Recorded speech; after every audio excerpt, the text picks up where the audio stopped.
Dana haji untuk infrastruktur, dialog kita lanjutkan kembali masih bersama Maman Imanul Haq, anggota Komisi 8 DPR RI, dan melalui sambungan telepon kita angkat dulu telepon dari Kalimantan Timur, ada Ibu Alfonso.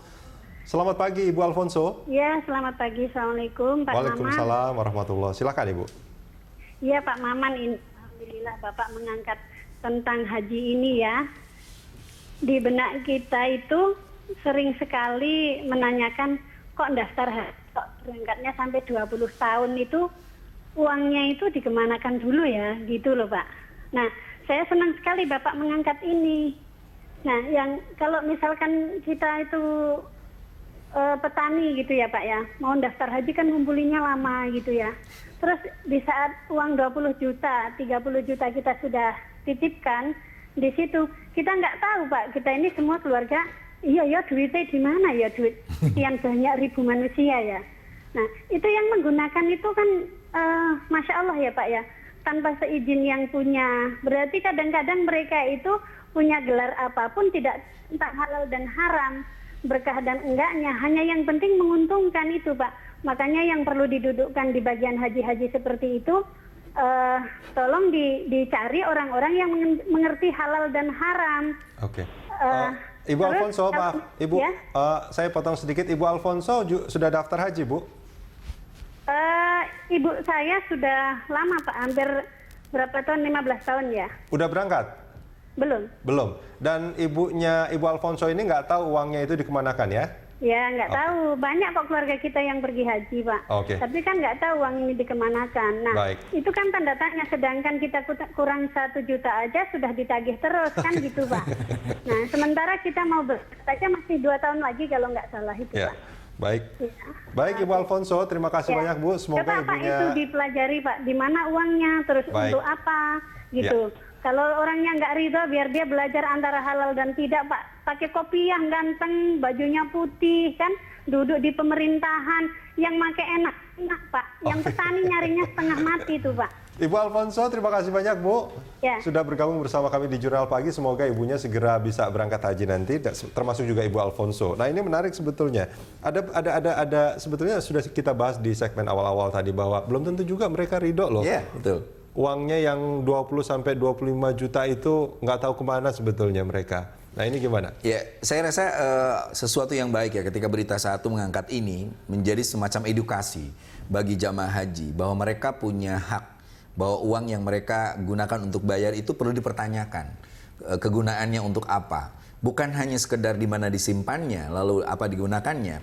Nanti misalnya dengan biaya ibadah haji sekian, mereka perlu mempertanyakan tentang pelayanan, kualitas pelayanan, transportasinya, maktabnya, bagaimana mereka juga di Mina, di Muzdalifah dan juga di Arafah. Ya. Nah, edukasi ini lebih penting daripada sekedar mereka jamaah haji itu berangkat dengan penuh dalam tanda kutip kerinduan kepada Allah, tetapi mereka kehilangan rasionalitas. Sehingga di beberapa kasus kami terkejut bagaimana jamaah haji tiba-tiba diomongin oleh para pembimbingnya termasuk juga oleh petugas bahwa haji itu Anda harus sabar, tidak boleh protes. Haji itu Anda harus mengikuti aturan. Itu yang seharusnya tidak boleh terjadi. Oke, harusnya sebetulnya sabar pada saat mengikuti ritual ibadahnya gitu ya. Bukan proses. Sabar itu kan bukan sekedar pasrah. Sabar itu adalah gabungan dari rasionalitas, gabungan dari usaha kita, etos yang besar, lalu kita menerima itu sebagai kita jelas nih penjelasannya bahwa uang ini untuk A, bahwa kita melakukan manasik itu untuk kegiatan B dan lain sebagainya.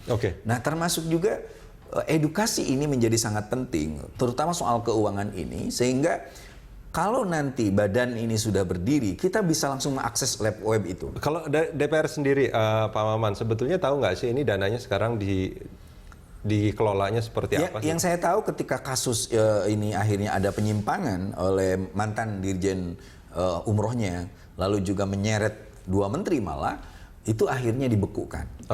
Dibekukan untuk sementara. Sampai menunggu badan ini berdiri. Pak Maman, kita lanjutkan ini. Ini ada satu penelpon, kita angkat lagi. Ada Pak Nadir Syah dari Kalimantan Timur. Selamat pagi, Pak Nadir Syah. Pagi, Pak. Assalamualaikum, Pak Maman. Waalaikumsalam, Pak Nadir. Silakan. Ada 2 tanggapan saya, Pak. Tanggapan pertama, memang kalau dapat tuh dana haji ya dipakai untuk kepentingan umat Islam, Pak ya. Kedua tadi masalah Bapak bilang biarpun orang naik haji semua tapi korupsi masih jadi. Ya saya mau tanyakan itu, suntikan itu apa sih pakai minyak babi itu Pak? Suntikan naik haji itu Pak. Sudah itu yang kedua, kalau bagi saya kalau terlalu lama lebih bagus tidak usah ditabung di bank. Artinya kalau bisa setahun berangkat. Kalau enggak ya jikir aja lah. Orang jikir itu juga sama kedudukannya dengan haji. Ya, yang kedua, kalau pemerintah perlu uang, itu BUMN itu cobalah. BUMN itu kan harus mendatangkan uang untuk negara, Pak. Kalau nggak dibubarkan aja BUMN itu. Badan usaha milik negara itu dibubarkan aja kalau nggak bisa datangkan duit. Kemudian penanaman modal asing itu kalau nggak mendatangkan uang juga, ya tutup aja orang-orang asing yang ada di Indonesia nih. Terima kasih Pak. Assalamualaikum. Waalaikumsalam warahmatullahi. Terima kasih banyak Pak Nadir Syah dari Kalimantan Timur. Tegas sekali nih Pak Nadir Syah nih. Tanggapannya langsung Pak Maman. Iya Pak Nadir Syah itu betul. Kita membutuhkan masyarakat Muslim yang kritis, rasional. Dia harus punya keberanian mempertanyakan seluruh proses ibadah haji yang dikelola oleh negara, termasuk tentang kehalalan suntikan yang diberikan oleh Kementerian Kesehatan. Nah, kesadaran-kesadaran itu yang sebenarnya harus dibangun sehingga kita tidak mungkin ibadah hanya dengan kalimat pasrah. Kita ingin jamaah haji itu orang yang sudah mencapai tingkat tahapan dalam beragama itu tinggi. Sehingga orang yang pulang dari haji itu betul-betul menjadi orang yang sangat punya kepedulian terhadap lingkungan. Dia menghargai perbedaan. Karena kalau di Mekah, di Madinah kita lihat perbedaan itu asik Mas Rudi. Orang sholat mengangkat tangan beda-beda. Ada yang sangat tinggi banget, ada yang di sini, ada yang sini.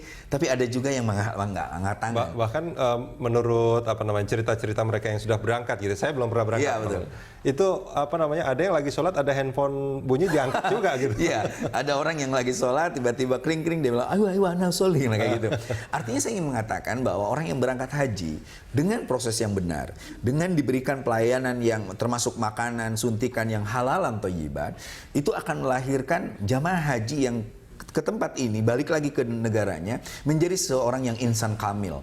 Orang yang punya kepedulian sosial, orang yang menghargai perbedaan, orang yang mengembangkan nilai kasih sayang. Karena itu yang diajarkan. Nah ini menarik, soal menghargai perbedaan, terus sebetulnya juga soal akad tadi saya mau coba kaitkan. Artinya gini, ketika ada jemaah yang merasa, oh dana saya tidak, mestinya kan ada, kalau akad kan ada persetujuan ya. Betul. Oh, dana saya menyimpan dana ini untuk persiapan haji, saya tidak setuju kalau digunakan untuk selain untuk itu. Artinya juga itu harus dihargai tentunya. Harus. Sekali lagi makanya kita membutuhkan orang-orang seperti Pak Nadir Syah, Bu Alfonso gitu. Berani mempertanyakan ke negara itu. Jadi negara tidak ditempati oleh kita sebuah kekuatan yang memaksa, membodohi, lalu membuat kita harus turut. Enggak juga.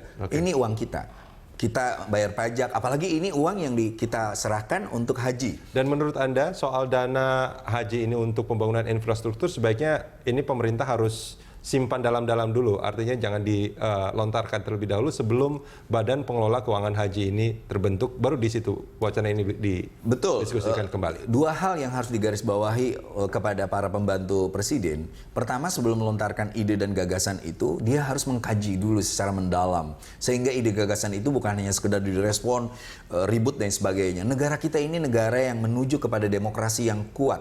Sesuatu harus menjadi pois. Tapi hari ini kok noise semua. Noise semua, bising, bingung dan sebagainya. Karena ya dicontohin oleh Ketua Bappenas itu salah satunya. Yang kedua, semua harus mekanisme yang transparan.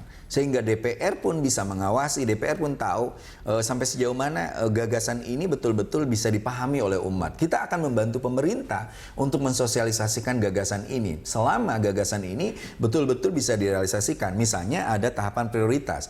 Daripada ngomong soal dana ini ke infrastruktur, lebih baik kita ngomongin ini deh. Badan Pengelola Keuangan Haji, sampai sejauh mana, bagaimana efektivitasnya, bagaimana cara kerja mereka, dan lain sebagainya. Dan itu mestinya menjadi prioritas utama. Itu prioritas utama. Jadi jangan sampai ada yang sudah tinggal dioptimalkan malah bikin gagasan baru yang membuat kita tadi. Oke, Pak Maman. Bagaimana noise menjadi poise, itu yang penting. Terima kasih sudah hadir di Jurnal Pagi. Sama-sama, Mas Rud.